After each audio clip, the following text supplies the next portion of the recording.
We are going to cover the period between when the Kenyan government, which included 3 people, the President, Honorable Biwott, Honorable Ouko, the trip they made to the U.S.A. The time covered is between when they left Kenya, all the time they were there, up to the time they landed back in Kenya. But then, before we do that, there is other information related to that trip. The information relates to how the trip was planned.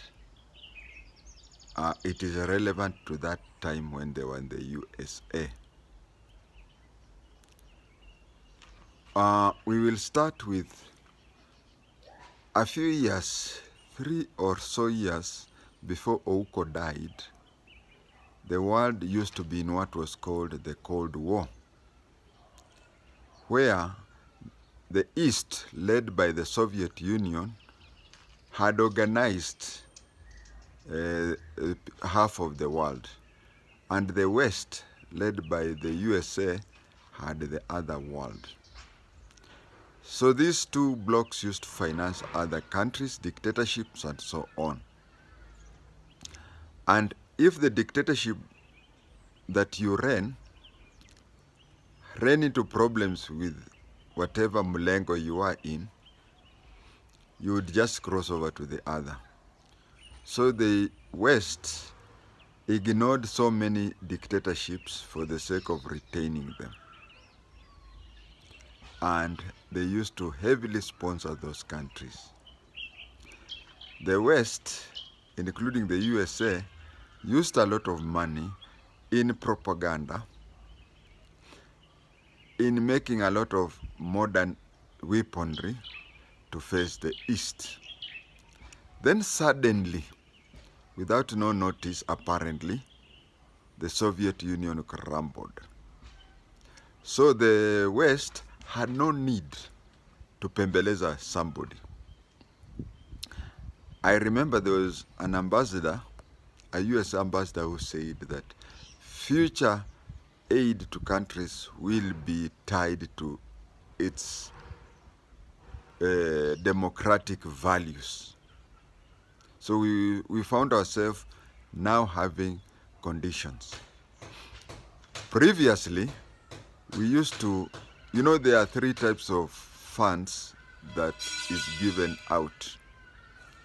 The first fund is what is called an aid. To give you an example of an aid, for example, a country can decide to finance the construction of the SGR from Nairobi or from Naivasha. It is at Naivasha. From Naivasha all the way to Uganda.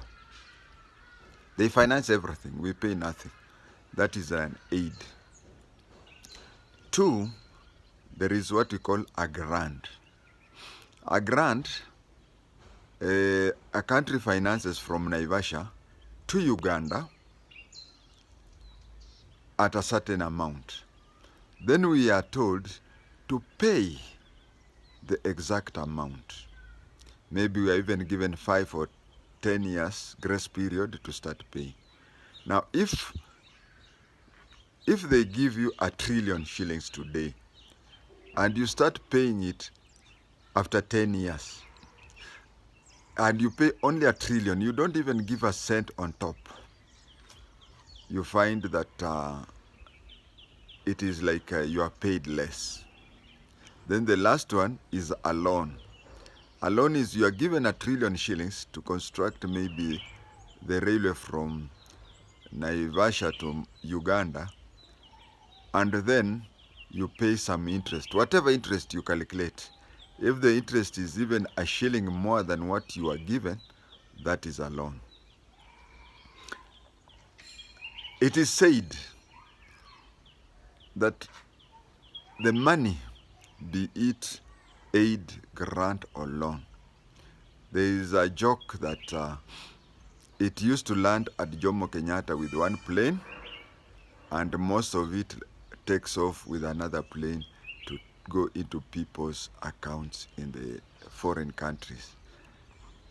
I cannot say whether it is true or not, but it was so said. Then suddenly, we found that we had doubled the number of countries which needed that loan. So you could not get the loan 100% the way you used to get. Quick maths would say that you'll now be entitled to 50%.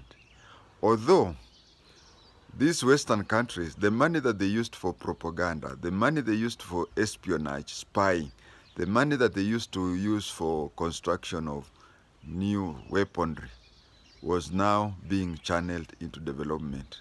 But then you find that these other new countries, which previously were Soviet-leaning, had more demand for money because, one, the West wanted to put them more in the pocket than us so that they do not plan to maybe go around and work under China or anything. Plus the fact that these countries, most of them were, if I can use tribalism, for a lack of a better word.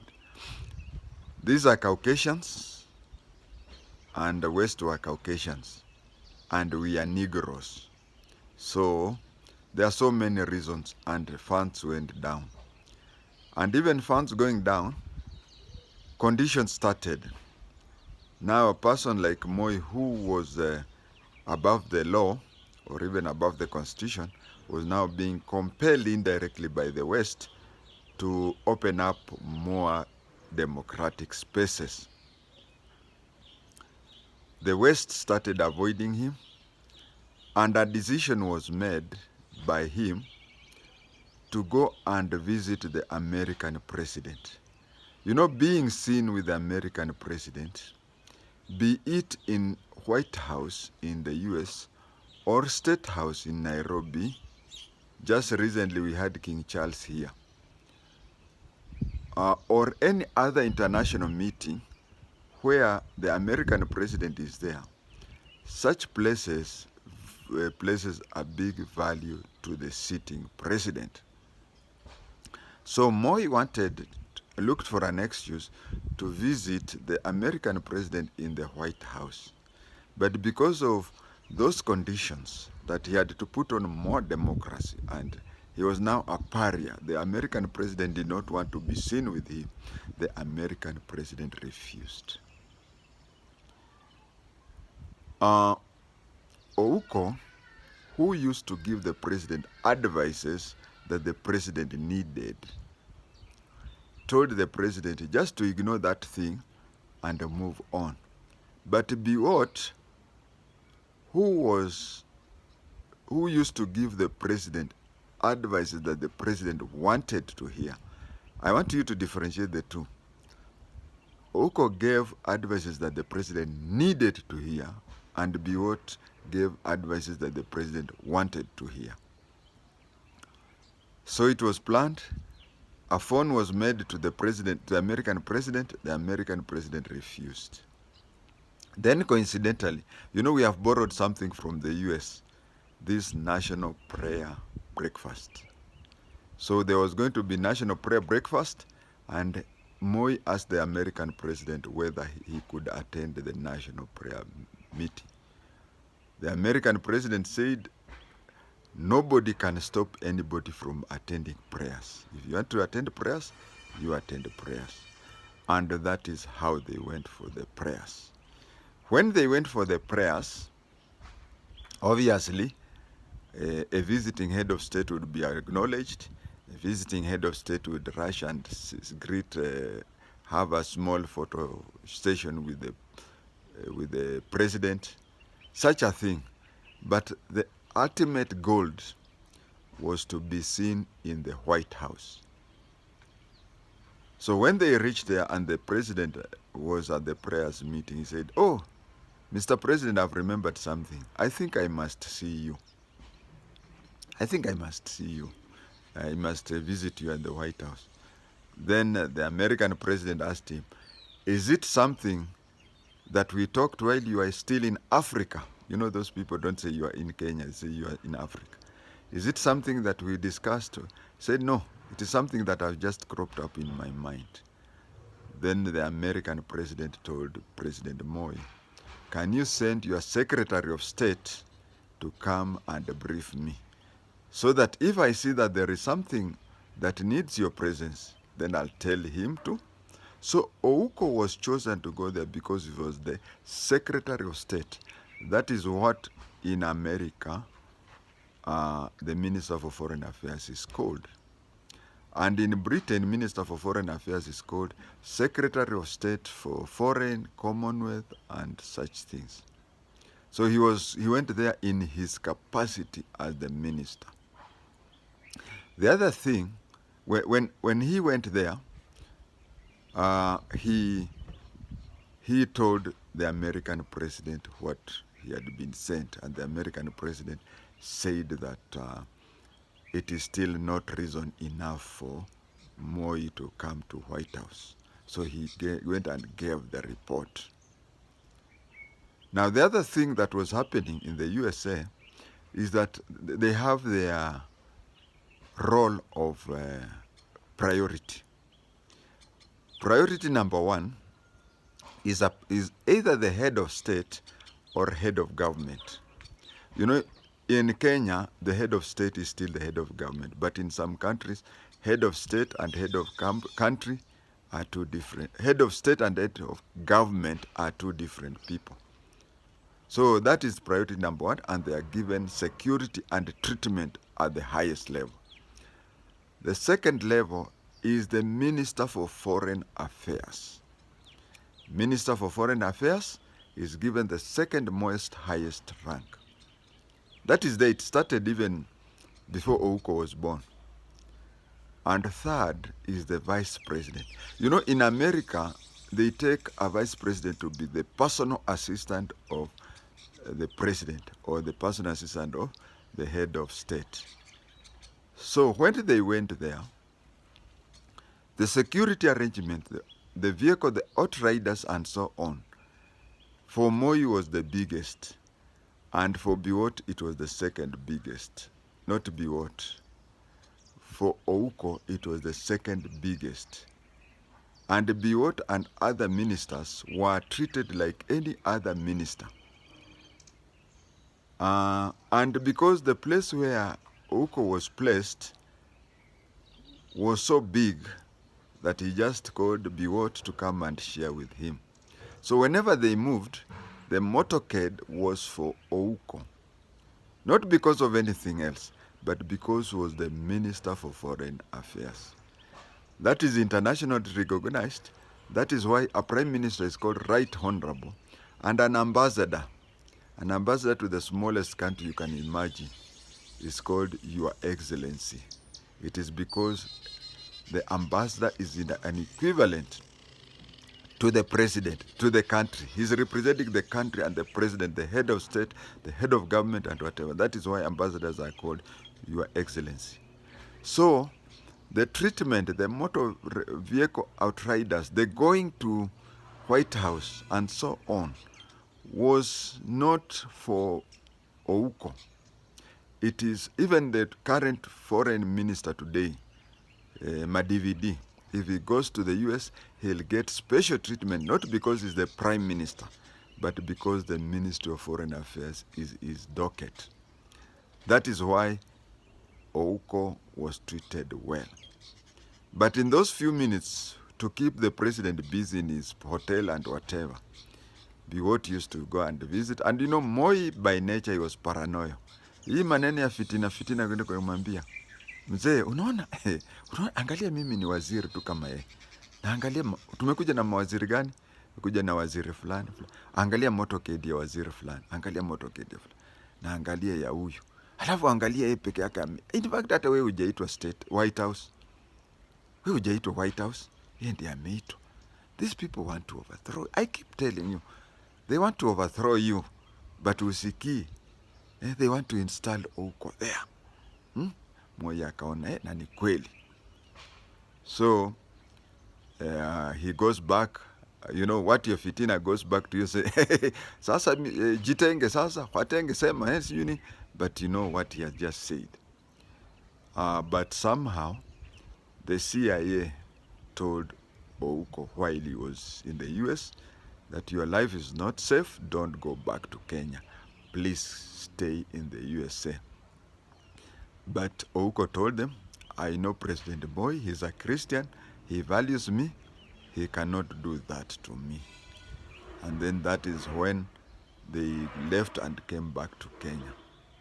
You see, as I finish, I just want to tell you that there is Biwott using Moi's insecurity. There is the American system of hierarchy.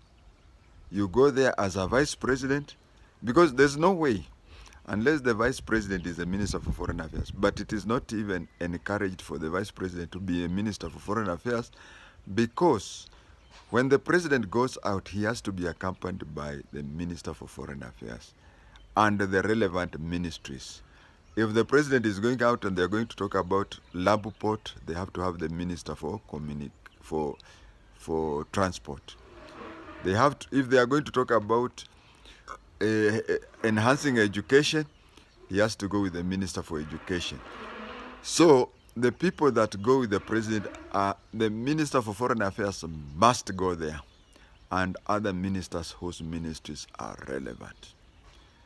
So, and when you reach there, it is rare for the vice president to go, because when the president is out, the vice president has to be remained in the country. It is very rare for a vice president to be minister for foreign affairs.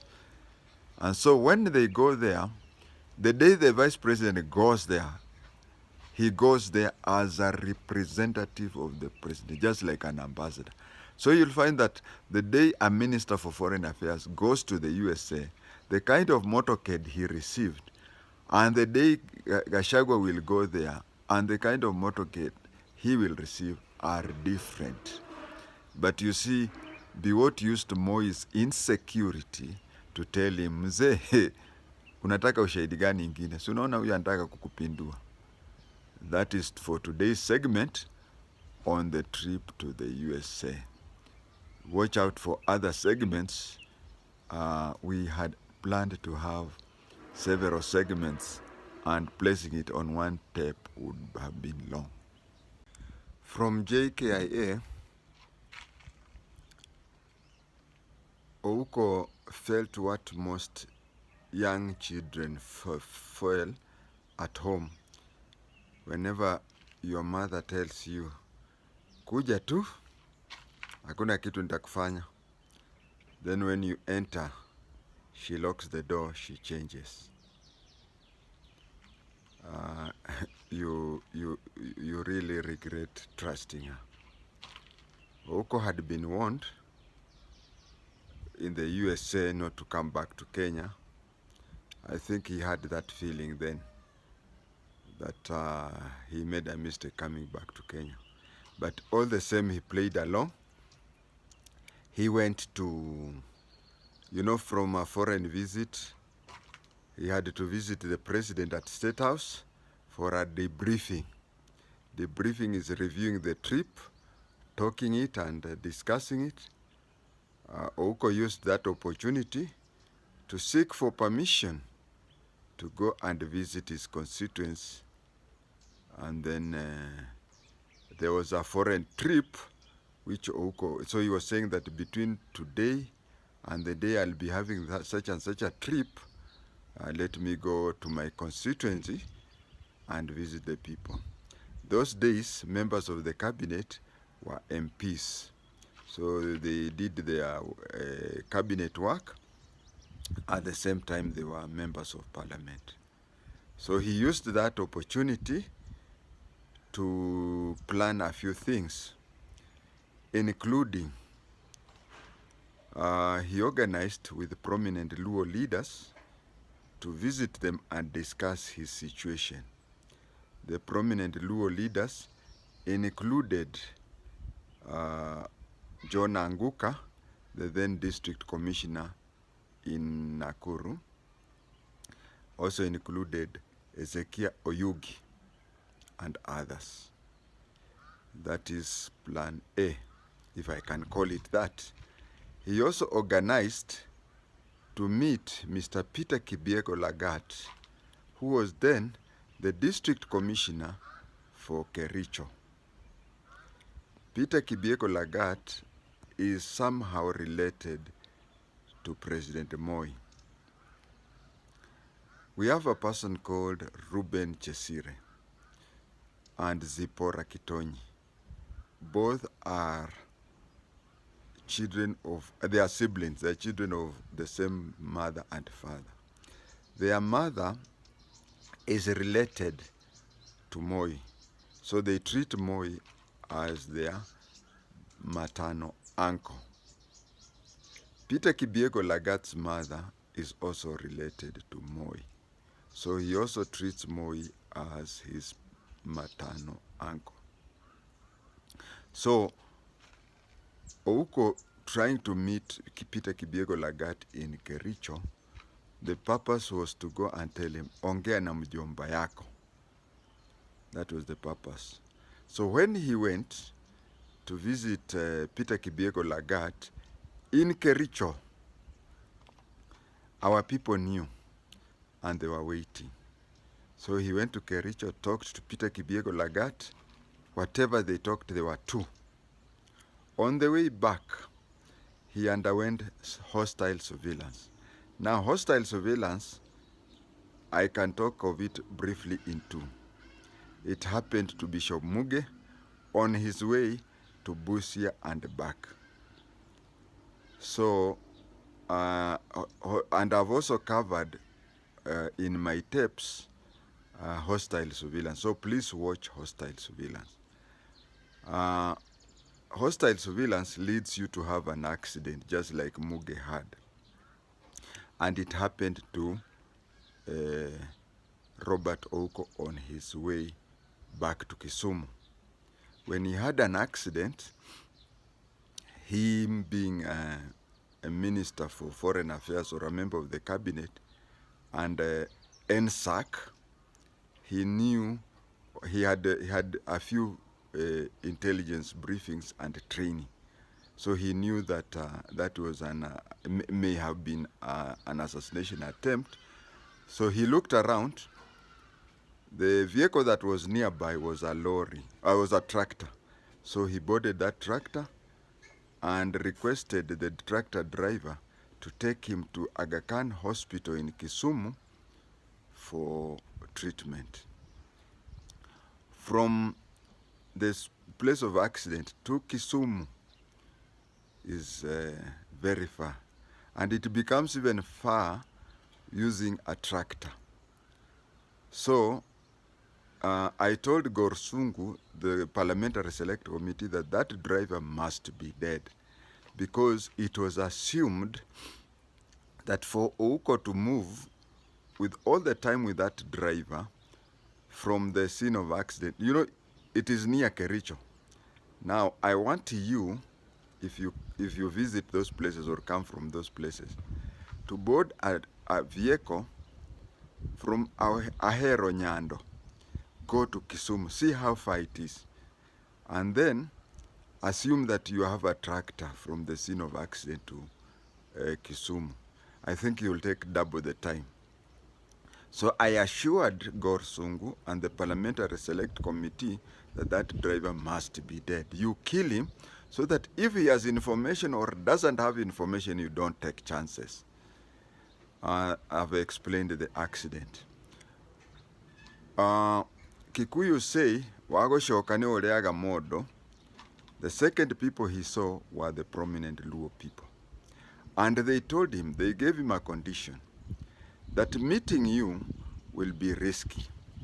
You know that the intelligence have gets everybody. Your secretary spies on you. Your domestic employees spy on you. Everybody spies on you. If we have to visit you at night, we want to visit you at night where people are not seeing. We want to visit you at your home where, you know, meeting you in a hotel, people will see. So we meet you at your royal home. We want to meet you where your domestic employees are not there. We don't want your domestic employees to go. You know, domestic employees that only to go and see the nearest special branch handler and tell them, Ouko was visited by A, B, C, D. So Ouko was requested for us to come, make sure that you are alone in the home. But something happened. Anguka suspected something may cook up later. So he changed his plans and sent his bodyguard and his driver and his vehicle to go and collect Ouko. You know, Ouko seeing vehicles, familiar vehicles, he'll open the gate. So that is why Anguka was in Nakuru. And those days, there is this lady who recently was head of the Matilda Waswa. She was a DO so her work was to distribute this public meeting. She was working in the DC's office, and her work was to issue. If you have a if you have a gathering, you get it. So Anguka, by virtue of being the DC, he opened the file that had all the public meetings at night, and he visited that as an alibi. So we are back to Koru. In Koru, Ouko was expecting people. So he called his workers, and his workers had stayed for several months without pay for various reasons. Those people, even who work for prominent people today, they'll tell you that they work for 3 or 4 months without pay, and they are given 3 or 4 months pay in lump sum. Furthermore, if you're working for a person like Ouko, he pays fees for your students, for your kids. He pays your medical, whatever. You stay in the compound, you eat there, you don't pay rent. So you understand. So the people were paid all their money, and they were given a few days off. You don't even remember that all of you are leaving, because everybody is called to the room alone. It's told to discuss your problems. You are told whatever. You are given your 3 or 4 months salary.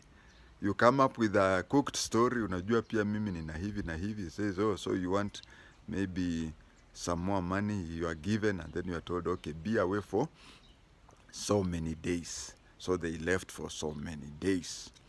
When they left for so many days, we Africans, whenever, even right now, nikitembea mtu anirushie 10,000, immediately I feel like having a ceremony.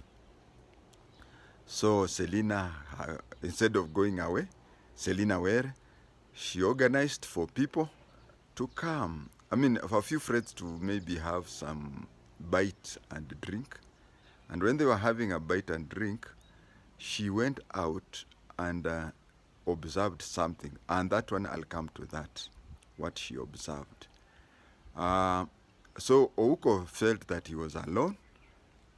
He didn't know that Selina Were had remained. But we religious detectives will tell you that no crime is perfect. So Ouko was remaining alone. He was in pajamas and a torch and a walking stick, where he wanted a Somali sword. He wanted to go and open the gate for the Luo leaders so that they come and meet him and discuss how they can counter the propaganda against him. When he opened the gate, seeing familiar vehicles, he didn't see the familiar Luo leaders. He saw GSU personnel armed with rifles. He tried to run away, and they held him, and he tried to make some noise. And that is the time when Selina had gone out for a short call, and she came back and told those people who were there that Japwonj, I'm called Japwonj, is not a sponge, but it is a teacher.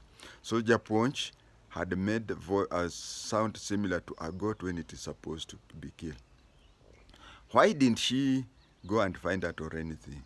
Well, as we speak now, she's dead, but maybe, you know, when you're in a celebration mood and you don't expect anything, and you're in a celebration, maybe you have taken a few drinks, those things don't come to you. So he was placed in a vehicle and placed in a boot.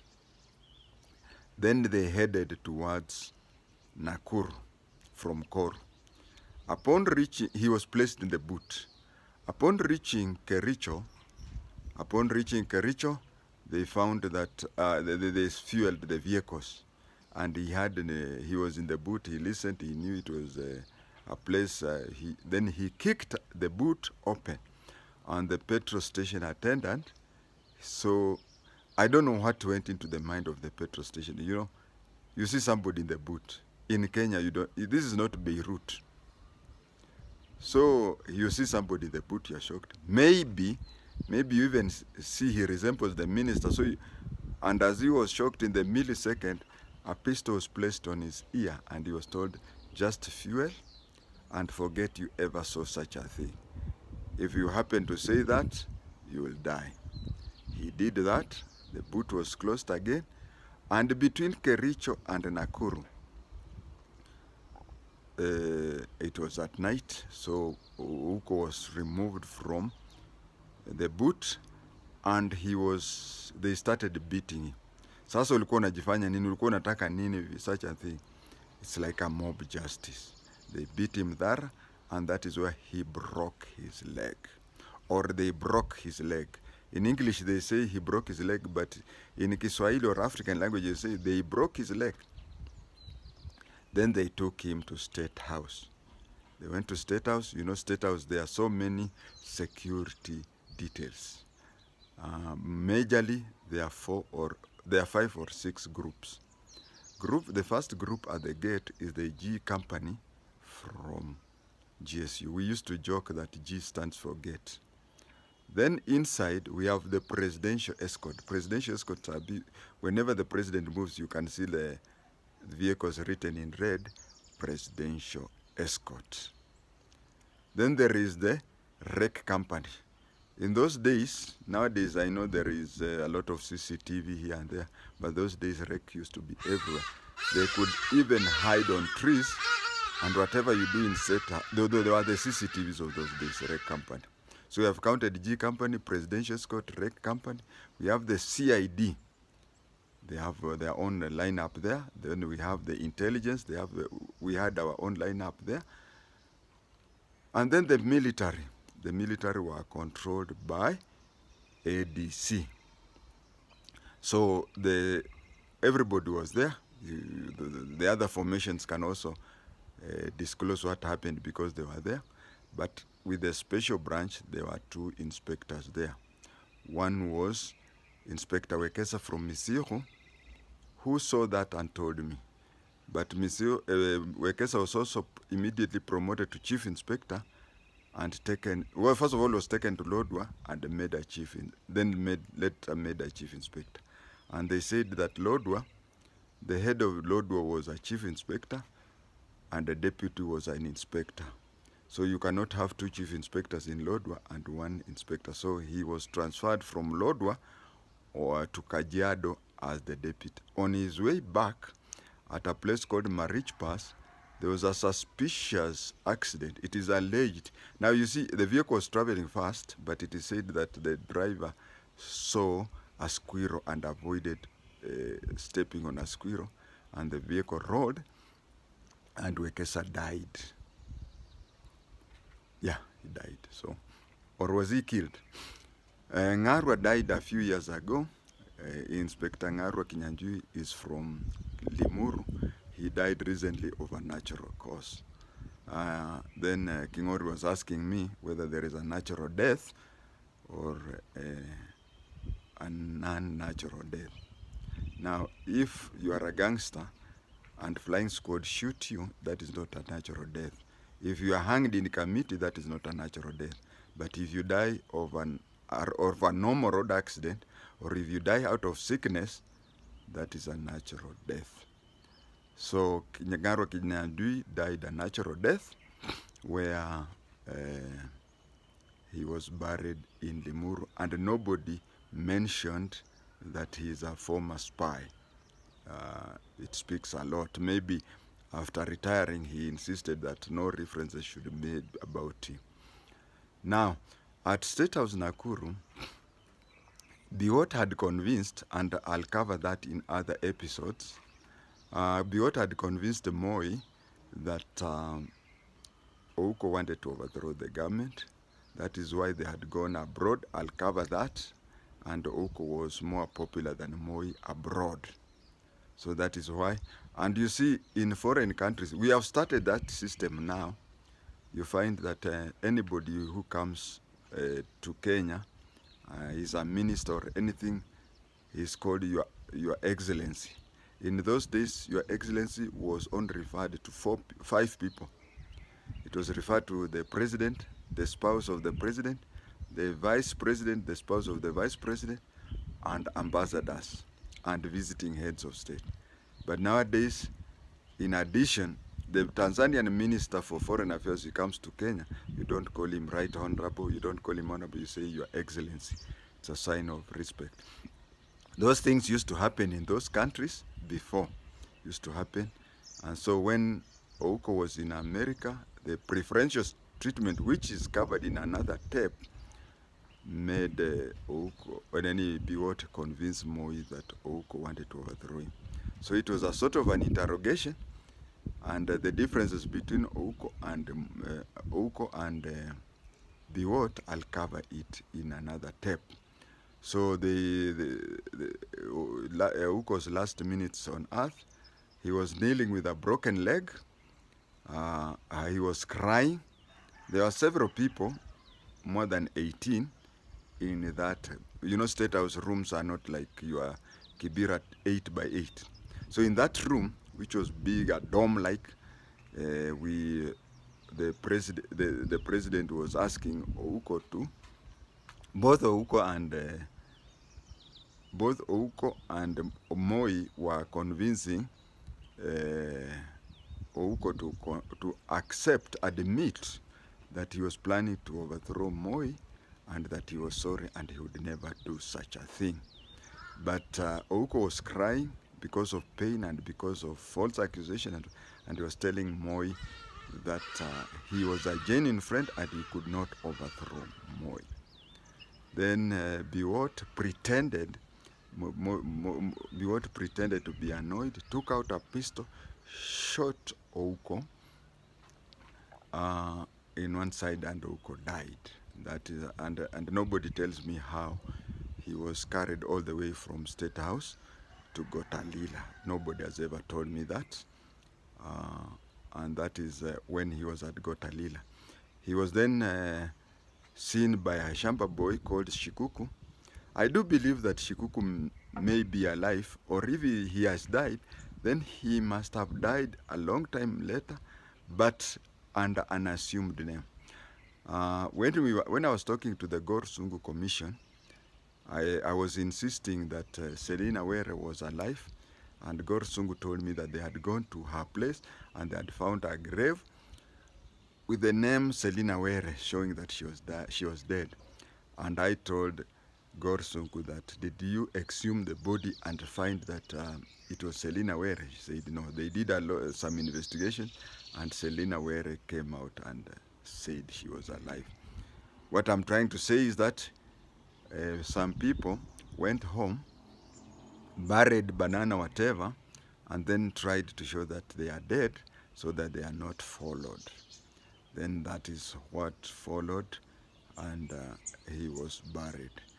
Kindly watch other episodes, especially those related to Ouko, because I have segmented it into. I started with this episode where from the all episodes are important because they are interlinked, just like a cog like a wheel. Each is a cog of each other.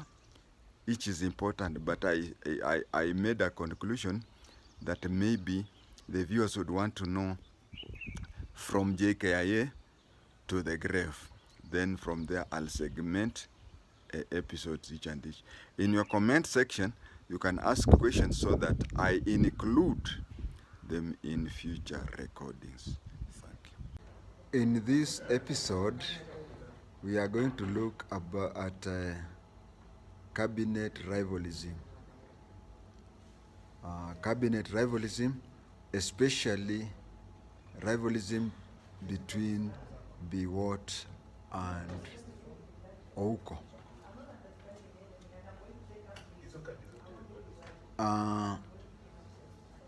In any political situation, especially in Africa, there is always rivalism.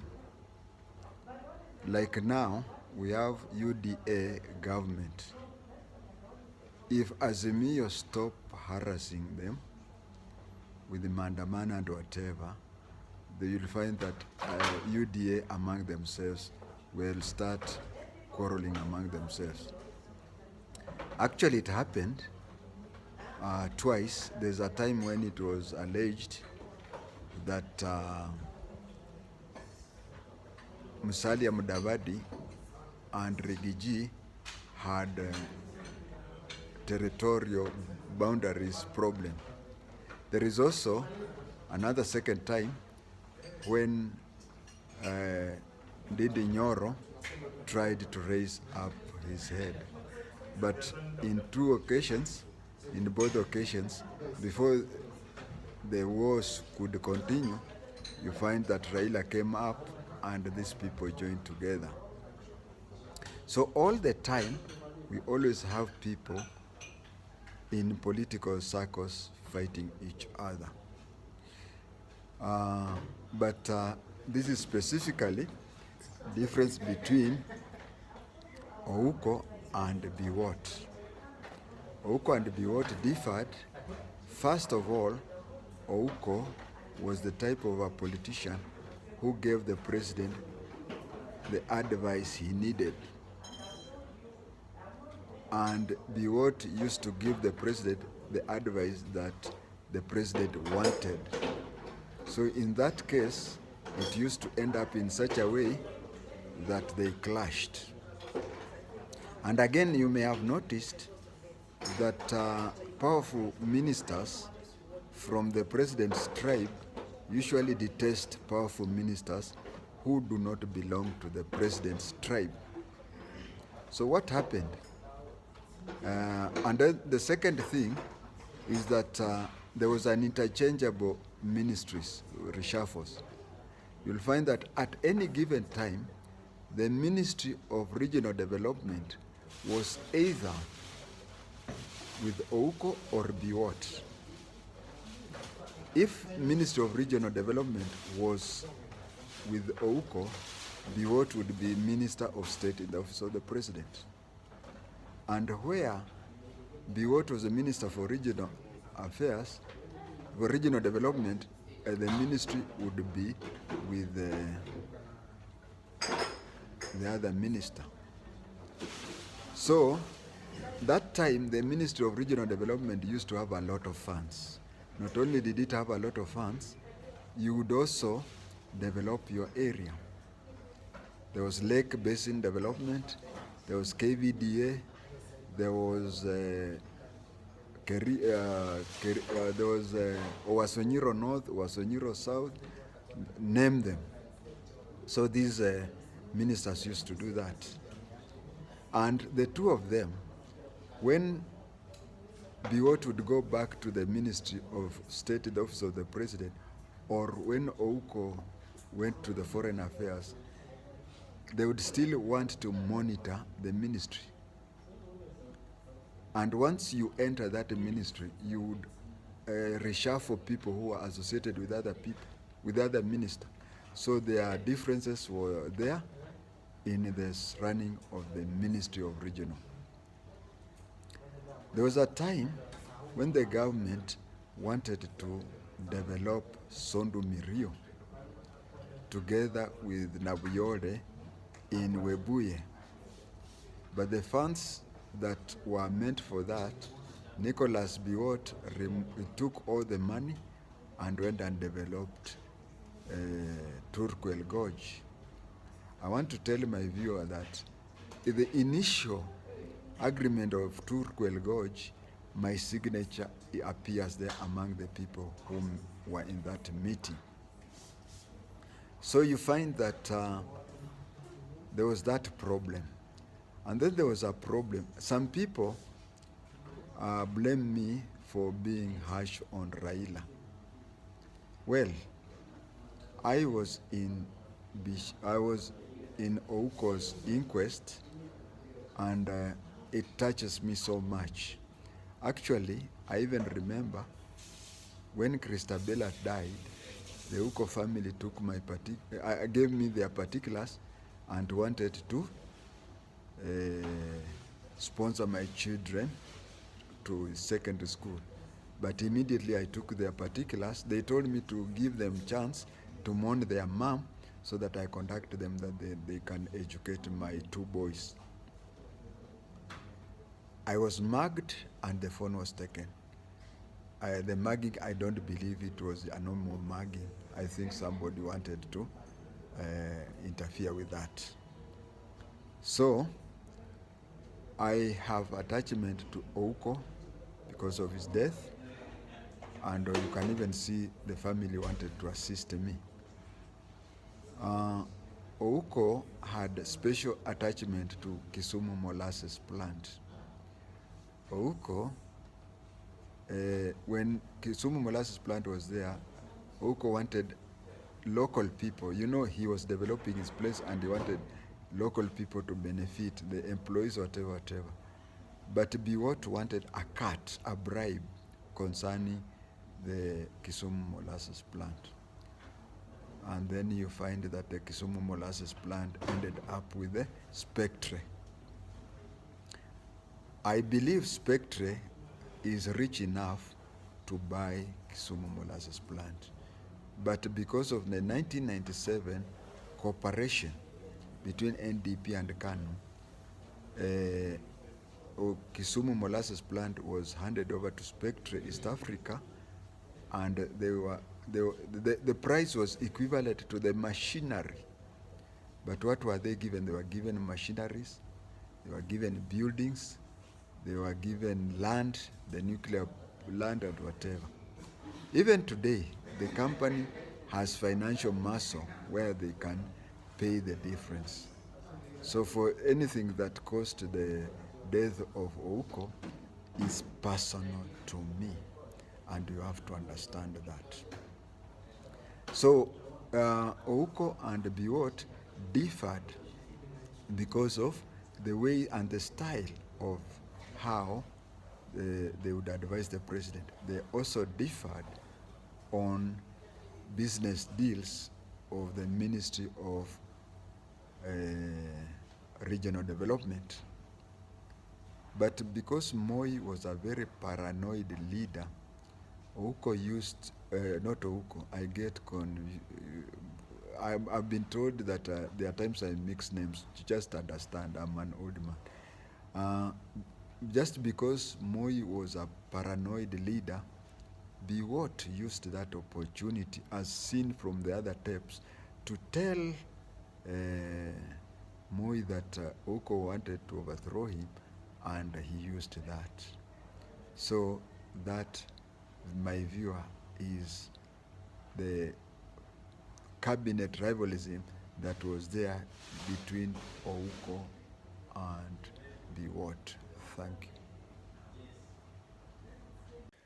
I am going to address two theories that were deliberately spread by the system, of which the intention was to diffract and defray the attention from the genuine killers of Ouko.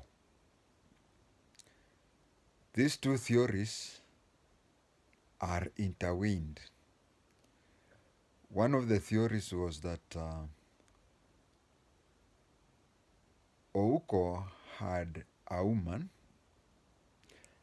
had a second family, and that the rivalry between the second woman and Christabella may somehow have brought in the death. The other theory that they came up with, and which did not work, was that Ouko and his siblings were not on good terms, and it may lead into some planning to kill him. One thing that I want to tell my viewer is that if you want to know that a certain death is a political assassination, one of the simplest theory is this. Just take yourself wherever you are. Take it that something has happened to you. And the same thing has happened to a rich person or a prominent person or a politician. For example, your house has been broken into, and a famous politician's house has been broken into. The way the police will swing in for this prominent person is at a very alarming rate. On the other hand, take it that a person from your family has died, and also a person from a prominent politician, businessman, or so on. Somebody has died in that family, and you find that the government does not solve that problem. That is a sure way of this prominent person has been assassinated. Now, Ouko's sister said that yes, Ouko and his siblings were not on good terms. They were not even on talking terms. In fact, the time Ouko died, they were not on talking terms. But their difference was not so much as that could cause anyone to harm others. We all have families where people differ for no apparent reason. I don't want to bore you with giving an example from my family. You just find somebody, a sibling, hating another sibling for no apparent reason. But to add something, if something happened good for you, these siblings are the ones who are gatekeepers. They want to control people who are coming to congratulate you. The difference between, and this is where those who planted this story failed to understand. You see, Kenya, we have so many tribes and so many traditions. So if you have to plan something, maybe involve somebody from that tribe.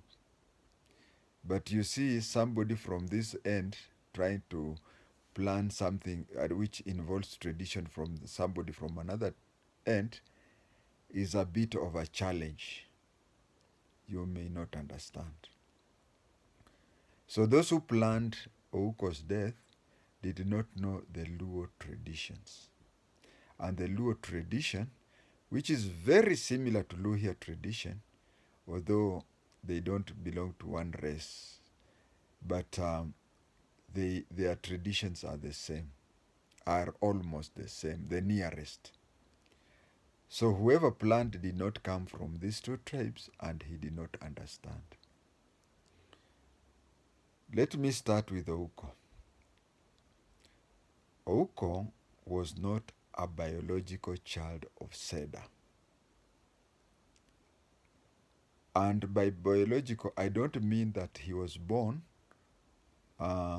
maybe, okay, in short, I would tell you that when Seda knew Ouko's mother was a single parent. I think that is the best explanation to do. So Ouko came with his mother. And among Luhyas and Luo, if it is a girl, kuna kuwaga tension kidogo, but if it is a boy, there is usually he leads a life that he's always being blamed, atulikuja kutunyang'anya bahati kwa hii boma, rudi kwa baba yako. Those things happen among Luhyas and Luos, so I understand that to be so Ouko came to that home while he was walking. And that is why Ouko never used the name Seda. You'll find Barack Baja Seda, Morris Seda, all of them are using the name Seda. And I don't know the geography of that place so well, but even when Ouko became in a position, he moved out of that home and moved elsewhere. So of all Seda's kids, it is only the sister who was on talking terms with Ouko, and actually they were friends. But believing that, you see, some of these people, and if you used to be there during Moi's time, somebody has inboxed me and made a joke, which was hilarious but sad. He told me that during Moi's time, when you dreamed that you are colluding against Moi, you'd rush in the morning to go and report yourself to the intelligence by saying, niliota hivyo but forgive me. That is how things were. So whoever was given instruction to look for an excuse, he acted without knowing about such things. Ouko became successful. Initially he was a teacher and he became as successful as a politician. And comparing to any other family, the Seda family was very successful in all aspects. Call it wealth accumulation, position accumulation, and so on. But since Ouko was better than them, the eldest, Morris Baja Seda, usually blamed him as saying that ulininyang'anya bahati ya boma hii. And these things became so serious. You know, Morris Baja Seda was a district commissioner. And during those days, we used to have, during Kenyatta's time, we had 6 out of 8 pieces were from Kiambu, 6 out of 8. But during Moi's time, he made sure that every province produced one person as a PC. It is only one province which was lucky because Nairobi had to have a PC, but every province had one PC. So Barack Baja used to push his brother to make him a PC. And his brother, Robert Ouko, used to tell him, you know, he was a clean person. He was somebody who did not like shortcuts. He is somebody who did not want to misuse his closeness to the president. He said, just apply for yourself. And what happened? Barack Baja was removed from the district and he was made an undersecretary in, I think, the Attorney General's office.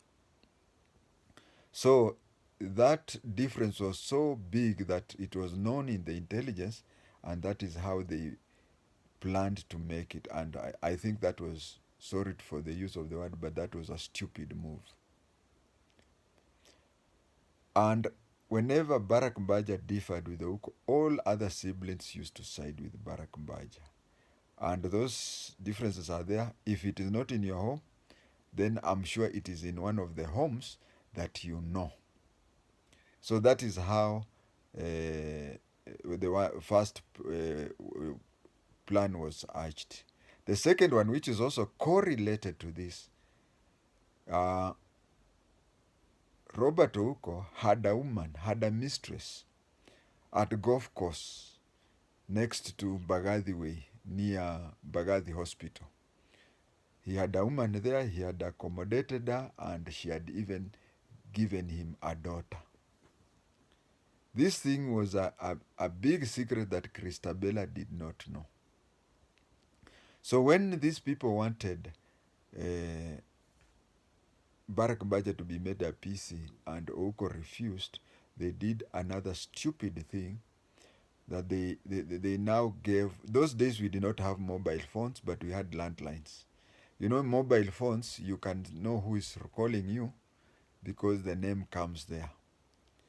But landline, you just pick the phone, and they incited this woman. You know, I've never been a woman, so I don't know how they reason.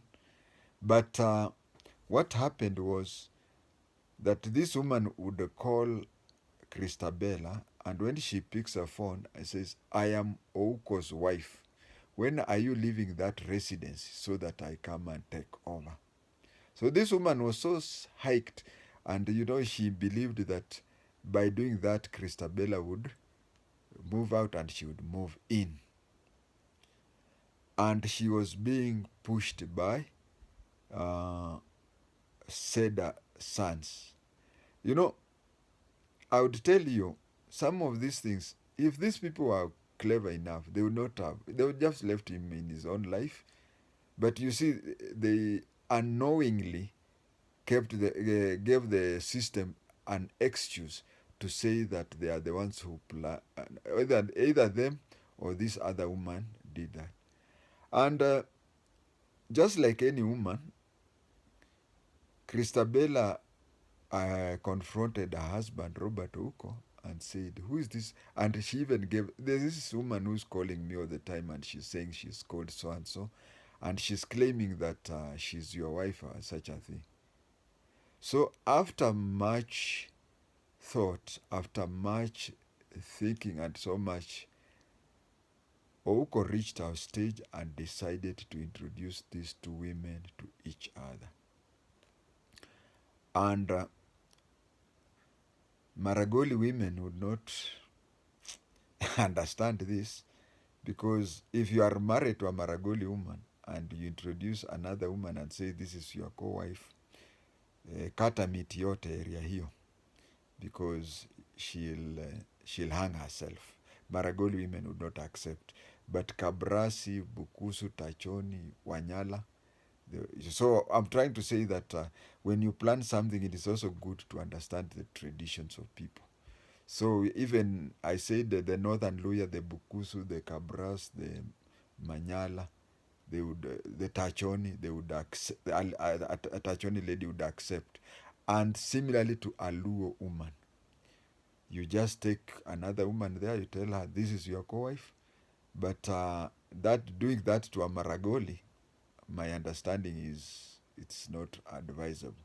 So that is how the government miscalculated and came up with a theory that did not even work. Because by the time the time they had killed him, between the time they killed him and the time he was found, they said, but he has Agashungwa somewhere, why can't we? But you see, by that time, because of the intervention of his brothers and the woman where she used to call, Ouko came and faced the truth and came and told Christabella on her side and told her, "I have a lady, she has my daughter." And she went there, and he went also to that lady and said, "Christabella is my senior wife, and you have to respect her in that way." Then the third time he called them together and told them, "Leave knowing that you are co-wives to each other."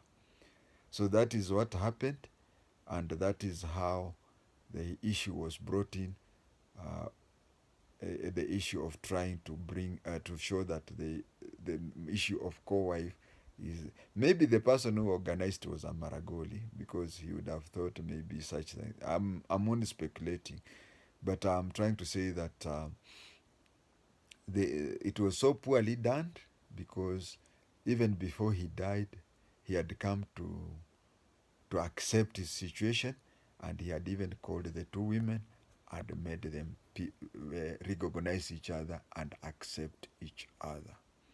Thank you.